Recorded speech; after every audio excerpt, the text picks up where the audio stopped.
एक बात मैं आपसे पूछना चाहता हूँ, बड़ी जिम्मेदारी के साथ पूछना चाहता हूँ। देखिए, अभी कुछ समय पहले एक सनातनी लीग हुआ था, तो बहुत अच्छा हुआ था, हमने भी देखा, हम लोगों को बहुत अच्छा लगा। लेकिन अगर मैं ये कहूँ कि अगर इस्लामी लीग हो जाता तो क्या हम लोगों पे एक देशद्रोही वाला मामला नहीं होता? तो थोड़ा सा इसमें और अब बता आप दीजिए। भी दो प्रकार की बातें बोलते हो।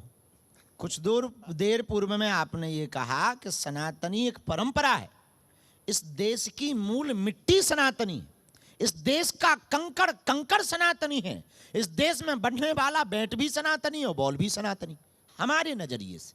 दूसरी बात, वो मजहबी खेल नहीं था।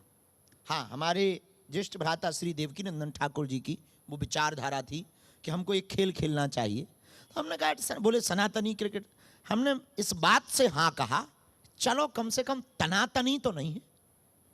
उस खेल में ना तो ईसाइयों के खिलाफ बोला गया, ना इस्लाम के खिलाफ बोला गया, ना राष्ट्र के खिलाफ बोला गया, ना कोई बात देशद्रोही वाली। इस देश में क्या बकवोट तो है ना, इस देश में क्या क्या नहीं है जो इस्लाम के पक्ष में है, लेकिन हम लोग कभी बोलते क्या नहीं। सनातनी एक परंपरा है, आप समझने। हमें इस देश के मुसलमानों को हम एक बात कहना चाहेंगे, आप हमारी बात को बहुत जिम्मेदारी पूर्वक समझो। सनातनी, जैसा कि आप साहब ने बहुत अभूतपूर्व बात कही कि सनातनी एक परंपरा है, सनातनी एक विचारधारा। सनातनी मीन्स वसुदेव कुटुंबकम, वन वर्ल्ड वन फैमिली, ये स्लोगन है सनातन का। एक विश्व एक परिवार, ये सनातन है।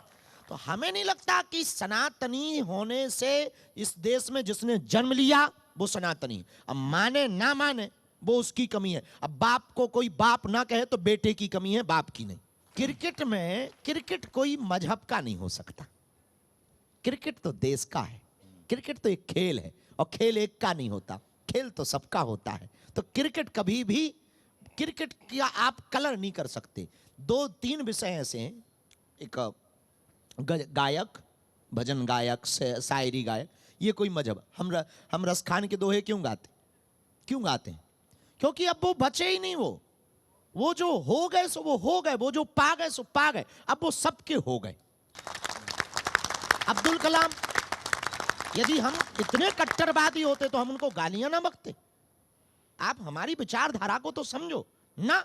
सलूट है, आप पहले दिन के स्टेट में हमारी जिंदगी के, जब से हमने माइक थामा होगा और कैमरा के फेस में आए होंगे, तब से हमारी जिंदगी में कभी किसी भी इस्लामिक व्यक्ति, हाँ उसके खिलाफ हम जरूर बोले जिसने देश के लिए बुरा कहा, पर्टिकुलर हिंदुओं के लिए बुरा कहा, मानवता के लिए बुरा कहा, तिरंगा के लिए बुरा कहा, राष्ट्रगान और राष्ट्रगीत के लिए बुरा कहा, उसको तो अभी भी हम आपके मुंह पे कह रहे हैं कि पाकिस्तान की टिकट लाहौर की कटवा ले वो।